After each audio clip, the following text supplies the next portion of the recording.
what do you think brought about the establishment of private universities in Nigeria? In Nigeria, I think the issue of the private university, we have to start with the number of students taking JAMB to be able to get entry.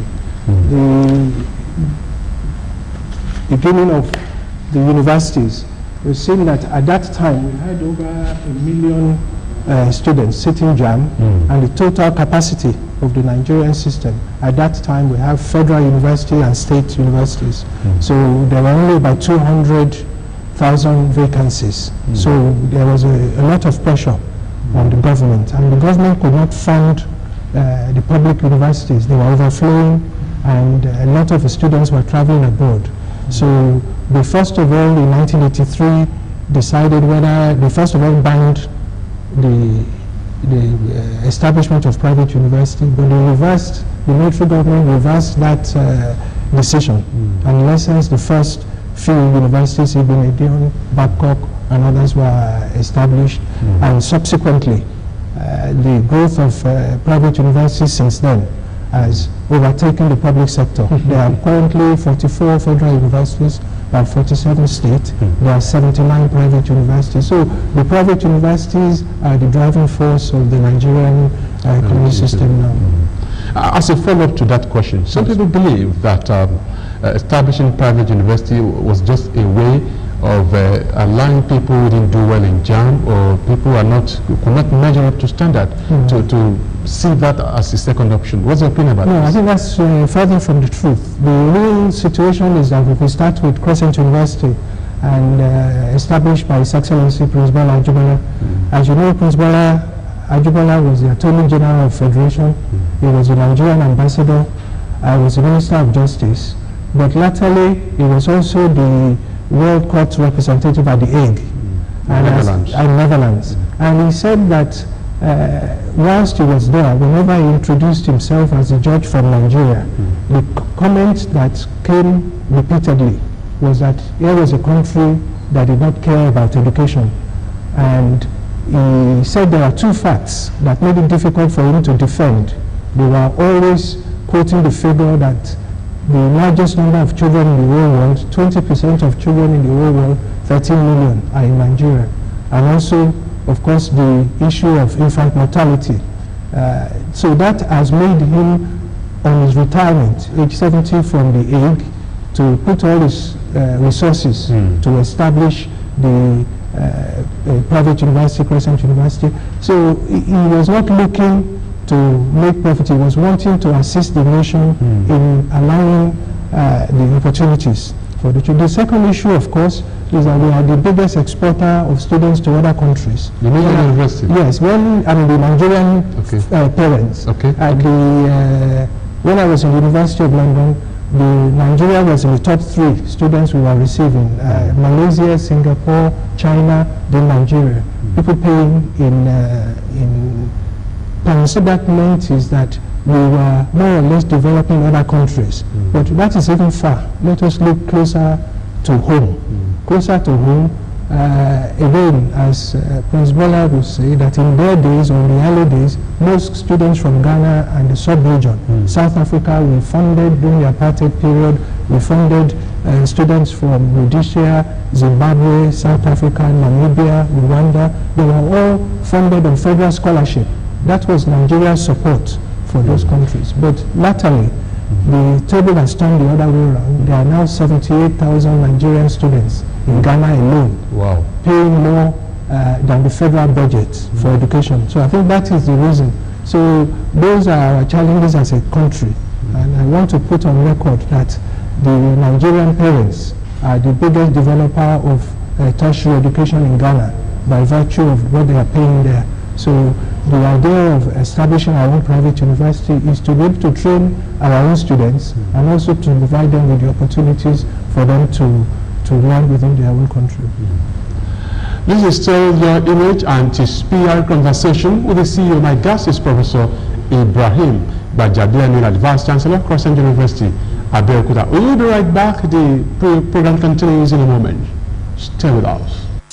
Think of the university that promotes academic and moral excellence and offers religious freedom. Think of Crescent University, Abeokuta. At Crescent University, we place high value in academic and moral excellence, plus conducive atmosphere for learning for students and staff, regardless of gender, tribe, or religion. In the buying, Abum Ada Unuwai, Okechukwichi Dima, in case in Anambra State. Actually, Miko Watara Unu na Unukula Ukuko Mahadum, in Ghana Crescent University, Dina Abeokuta Abumaka Madunili. Assalamu alaikum, sunana Asma Ismail daga Crescent University. Crescent University yi dace ta kowa, nagode. Orúkọ tèmi ni Adéníkè Adékìntàn, ọmọ Yorùbá lèmi o. Ilé-ìwé gíga Crescent University ó dúró gẹ́gẹ́ bí ilé fún gbogbo wa. Our academic excellence is built on resourceful lecturers. Our graduates are excelling in their various fields of endeavors, which include mass communication, law, economics, banking and finance, computer science, information communication technology, architecture, microbiology, accounting, and many more. If success is the goal, Crescent University is where you should be. Crescent University, citadel of academic and moral excellence. For further enquiries, visit our website at www.cuab.edu.ng or visit our campus at Kilometer 5, Aitu Road, Lafenwa, Abeokuta, or call 0803-064-4731. Again, 0803-064-4731.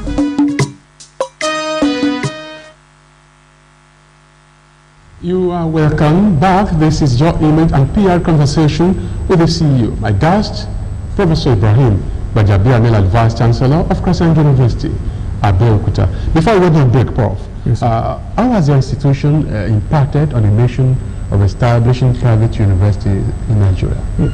I think over the last 15 years, the university itself has fulfilled the mission of the proprietor. The aim that he had was to try and take off some of the people having successfully in getting JAMB to be able to get into universities. And over that without compromising the standards, and because all private universities are regulated by the NUC, the University Commission, which is the same for federal and state. So that guarantees standard. And I think that is one thing we should mention. The other issue, of course, is the quality of students and the quality of graduates that we have produced ourselves. Our students are in employment in various major institutions, BBC, Nestle, working in the courts. Our law students have been particularly exemplary, that they have not only got a first class with the university, but at the law school. The law school is a leveling ground that every student from all the universities across the country will have to find their level, and our students have been very, very successful in those areas. So I think the mission of the proprietor and his ambition has been fulfilled, and I think he's very, very happy with that in his lifetime he has seen the quality of the graduates in employment or in postgraduate education. I should also mention that we have been supported by various governments. We have scholarship students from Kano. We have scholarship students from Sokoto, Zamfara, Gombe, and Lagos State. So those governments have trusted us with their students, and those students have done very well in various professions and postgraduate education. I can see that you are really following up on some of your alumni, those people who are finished from your institution. Have they allowed enough to pay back to your university? They have, and they have been in good positions. I think our students are ambassadors, and I think one of the uniqueness of the university is that we have students from every state of the country. So almost every state will have representation. So they are our ambassadors there. And again, when I go around, the employers ask us to send us more, because the two elements, our real unique selling point is academic and moral excellence. That moral excellence is there to the proprietors Act. What that means is that our students can be trusted in any environment. We have students working for the central bank, and we have students working for Zenith and almost all the major banks. And one of the common things that the employers say is that they are not only excelling academically, but they can be trusted. And I think that tried and trusted is something that we are proud of, that they have that training, and that is what is expected of them in employment. Well, as you mentioned, these students who are thriving well in the field, what are those selling courses that you have that have actually attracted people to your university? Because I've been mentioning people working with the bank, but Yes. I do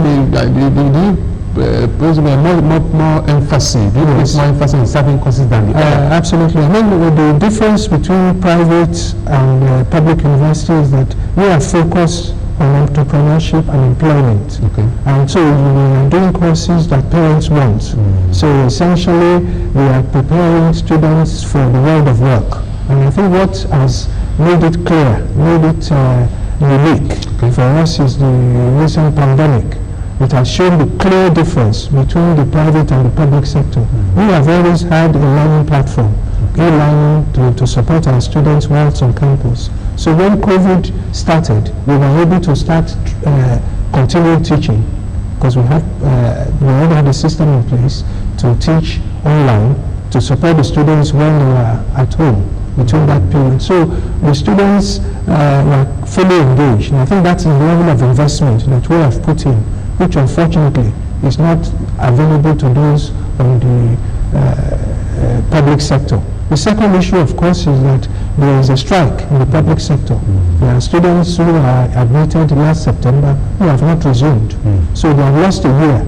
The unique selling point of private universities is that a 4-year course will be 4 years. A 5-year course will be 5 years. So there is no strike, and that you have the opportunity of completing the course on time. And most importantly, that you have the facilities that is industry standard to allow you to succeed. So our students, for example, in mass communication, we have a television studio, we have a radio studio, they are already in training, and they are producing journals, they are producing newspapers, so they are well versed in what is required to be able to join the profession when they finish. So that, I think, is the emphasis and the clear difference between Except for mass communication, are there other courses? Yes, I mean, our flagship is the law program, the Bala College of Law, where, as I said, with 5 sets of students that have gone to law school, they have distinguished themselves.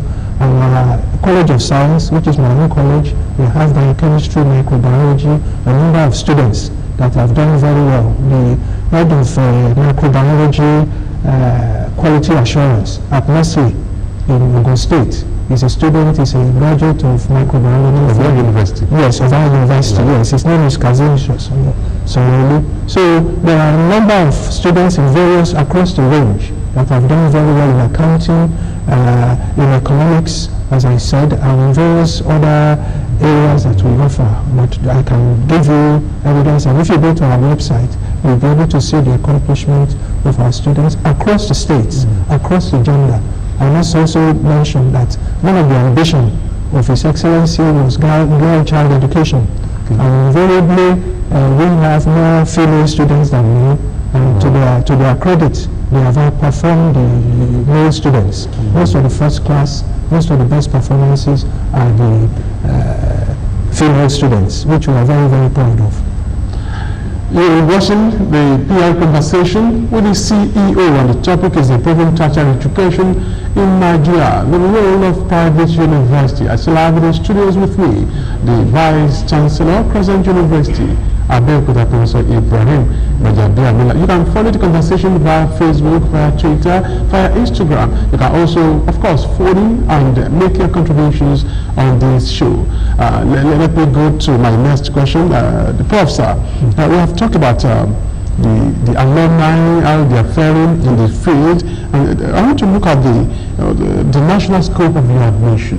You mentioned the other time, but I still want you to go deeper into the national scope of the admission into your university. Yes, I think we have to go back to this issue of our lack of preparedness in terms of education, in supporting education. We have been on the slide for the last 20 years. Our situation is reflected in the WAEC results and of course the other professional exams, which meant that we have spent less than our competitors. UNESCO says we should spend 25% of GDP on education. Sadly, we spend less than 10%, and as a result, the performance of our children in the WAEC exam is reflected in that performance. In the first 40 years of those exams, the Nigerian secondary schools dominated those exams, but in the last 10 years, because of our lack of facilities, our children have been unable to compete on the same level. And I think the Nigerian press has reported this, that in maths, English, and science, we are behind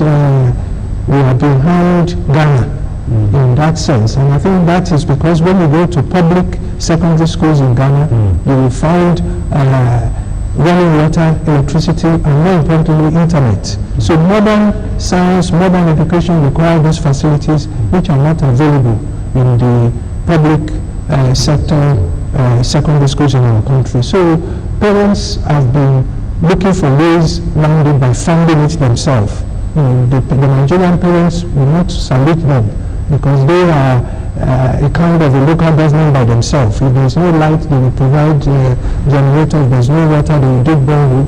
And if there are no schools, they will send their children to where it is possible. That is why we are surrounded by various institutions in Ogun State, which are not licensed and which parents send their children to. So our reputation is what has brought some of the students from different parts of the country, from all the 36 states, to send their children here because there is guarantee that they will finish on time and the quality will be excellent.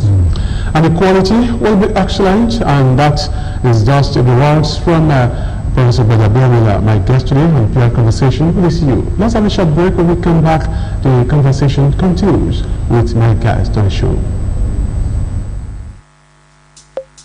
Think of the university that promotes academic and moral excellence and offers religious freedom. Think of Crescent University at Abeokuta. At Crescent University, we place high value in academic and moral excellence, plus conducive atmosphere for learning for students and staff, regardless of gender, tribe, or religion. In the buying, ekele munu, abum ada onuwain, okechukwichi dima inkesi na Anambra State. Achoro mi kọwatara unu na unukula akwụkwọ mahadum nke a na-akpọ Crescent University dị na Abeokuta bụ maka mmadụ niile. Assalamu alaikum, sunana Asma'u Ismail daga Crescent University. Crescent University ya dace ta kowa, nagode. Orúkọ tèmi ni Adenike Adekintan. Ọmọ Yorùbá lèmi o. Ilé-ìwé gíga Crescent University ó dúró gẹ́gẹ́ bí ilé fún gbogbo wa. Our academic excellence is built on resourceful lecturers. Our graduates are excelling in their various fields of endeavors, which include mass communication, law, economics, banking and finance, computer science, information communication technology, architecture, microbiology, accounting, and many more. If success is the goal, Crescent University is where you should be. Crescent University, citadel of academic and moral excellence. For further enquiries, visit our website at www.cuab.edu.ng or visit our campus at Kilometer 5, Aitu Road, Lafenwa, Abeokuta,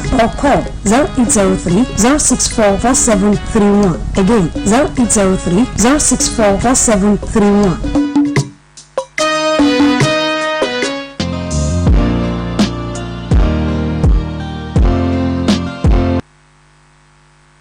You're welcome back. This is PR Conversation with the CEO, my guest, the Vice Chancellor of Crescent University, Abeokuta, Professor Ibrahim Bajabia Miller. My Prof, let's go back to accreditation. Yes. National Universities Commission, NUC, is the body that regulates various courses in tertiary institutions, universities in Nigeria. Yes. How far have you gone in terms of accreditation of courses in your university? Yes, okay. I think I'm proud to say that all our courses have full accreditation, 100%. What are the courses? All the courses. No tutoring? No, there's no tutoring. Everything is full. Wow. And you can check that. And in fact, the proprietor asked us to celebrate that by publishing our results. Mass communication had 91%. You needed 70%. 91%. 91%. You needed 70% to get full accreditation, and one of our programs got less than 80%. So we are full. Nigeria's democratic sojourn since 1999 has evolved with calls for constitution amendments.